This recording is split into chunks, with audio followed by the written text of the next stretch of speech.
আমেজ কিন্তু বইতে শুরু করেছে। ভোটের আর 1 মাসের কিছু সময় বাড়তি রয়েছে। আপনি যে আসন থেকে লড়াই করছেন, আমি যখন একটু দেখছিলাম তথ্য, আপনার প্রতিদ্বন্দ্বী বিএনপির বর্তমানের ভারপ্রাপ্ত চেয়ারপারসন তারেক রহমান।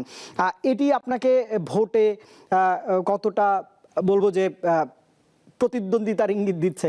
এটি তো এই আসনে অন্তত সারা বাংলাদেশের মানুষের চোখ থাকবে আপনার আসনে। ধন্যবাদ আপনাকে এবং আরিফ ভাই সহ অন্য যারা মিডিয়ার মাধ্যমে দেখছেন সকলকে আমি শুরুতেই সালাম জানাচ্ছি। আসসালামু আলাইকুম রহমতুল্লাহ।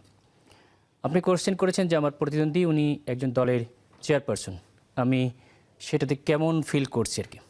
আমি যেদিন নমিনেশন পেপার জমা দিয়েছি ওদিনও আমাকে কোশ্চেনটা করেছিল, আমি বলেছি যে আমি বিন্দু মাত্র 1% এটাতে বিচলিত না।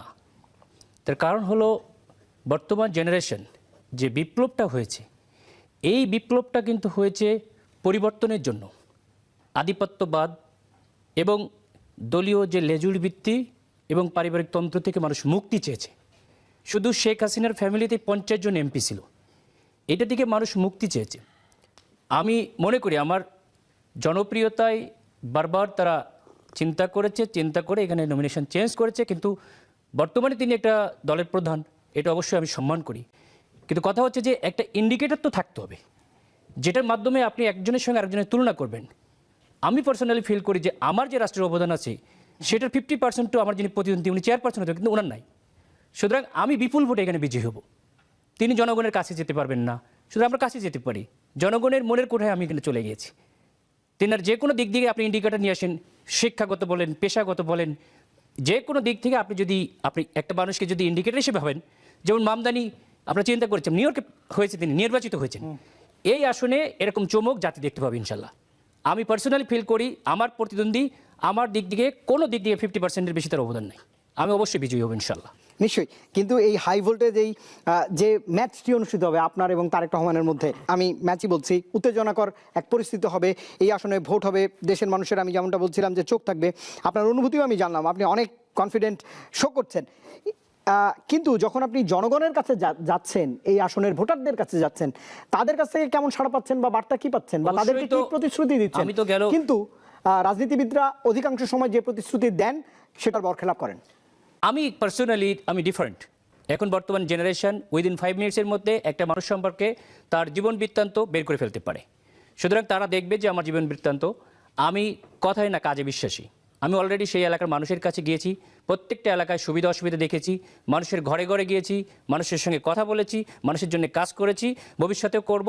এবং আমার আত্মবিশ্বাস এবং মানুষেরও বিশ্বাস যে আমি তাদের কাছে যাব, তারা আমাকে পাবে। যারা ভোট পরিচালনা করবেন, অর্থাৎ আমি প্রশাসনের কথা বলছি, নির্বাচন কমিশন বলছে এবারের নির্বাচন স্মরণকালের স্বচ্ছ সুষ্ঠু গ্রহণ নির্বাচন হবে। মাননীয় প্রধান উপদেষ্টাও একই কথা বলেছেন, বারবার বলেছেন।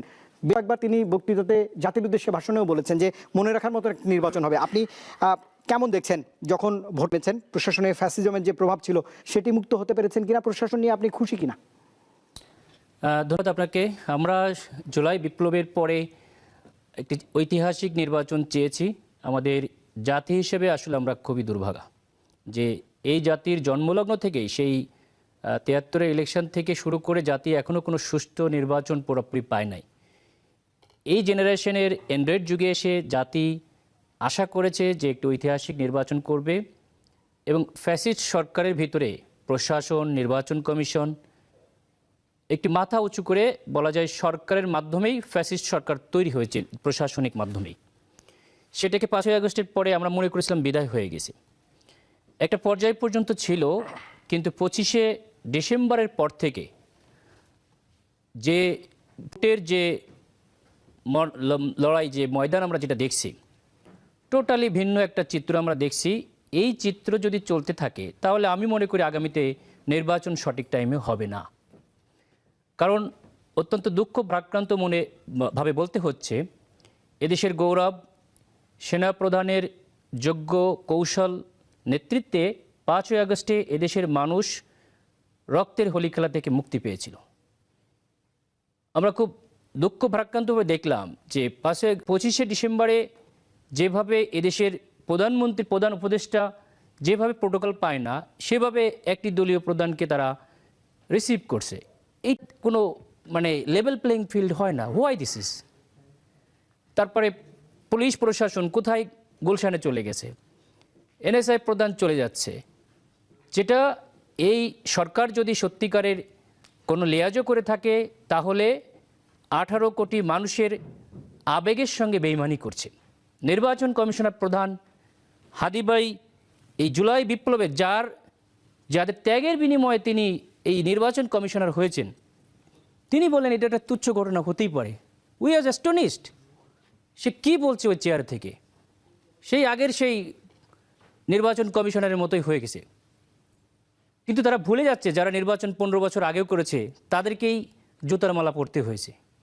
বেনজিরের মতো লোক, বিপ্লবের মতো লোক প্রশাসন থেকে পালিয়ে যেতে বাধ্য হয়েছে, এই দেশ থেকে বিতাড়িত হয়েছে। তাহলে কি মাত্র 16 মাসের ব্যবধানে এসব সবকিছু ভুলে গেল? আর আরেকটি প্রশ্ন আছে, আপনাদের শীর্ষ নেতৃত্ব 267 দিন এই সরকারের সঙ্গে বিভিন্ন বিষয়ে ঐক্যমত্য কমিশনে আলোচনা করেছেন, বিভিন্ন বিষয়, মানে আমি বলছি ভোটের 1 মাস বাকি রয়েছে, এই সময় যদি আপনি এই গুরুত্ব অভিযোগগুলো তোলেন, লেভেল প্লেইং ফিল্ডের কথা বলছেন আপনি, যে এখন পর্যন্ত আপনি মাঠের প্রার্থী, সেখানে দেখছেন এক ধরনের অসামঞ্জস্যতা রয়েছে, তাহলে তো এটি খুবই অবশ্যই। আমরা যেহেতু একটা গুরুত্বপূর্ণ সময়ে আছি, আমরা এটা অবজার্ভ করছি, আমাদের দলীয় নেতৃবৃন্দ অবজার্ভ করছে, বাট আমরা খেলে আসছি, আমরা প্রিমিয়ার লিগে খেলা লোক, এখন যারা খেলছেন তারা সেকেন্ড থার্ড সারির, আমরা অবজার্ভ করছি, আমরা যাদের প্রিমিয়ার লিগে যারা ছিল তারা অন্য দেশে পালিয়ে আছে, আমরা তাদেরকে যেহেতু পার্সি পাড়াইতে, এগুলো যে আমরা পারবো না তা বলছি না, আমরা একটা সৌহার্দ্যের রাজনীতি চাই, সম্প্রীতির রাজনীতি, হিংসা ভেদাভেদের রাজনীতি চাই না। সেজন্য উই আর ওয়েটিং। আমরা সরকারকে বলেছি, নির্বাচন কমিশনকে বলেছি, তারা যদি এটা প্রতিরোধ করতে না পারে, এটা নির্লজ্জের মতো একদিকে ঝুঁকে পড়ে, তাহলে এ দেশের সাধারণ জনতা, উই দ্য পিপুল, আবার তাদেরকে যেভাবে বিতাড়িত করা হয়েছে সেভাবে বিতাড়িত হবে, অপমানিত হবে, লজ্জিত হবে।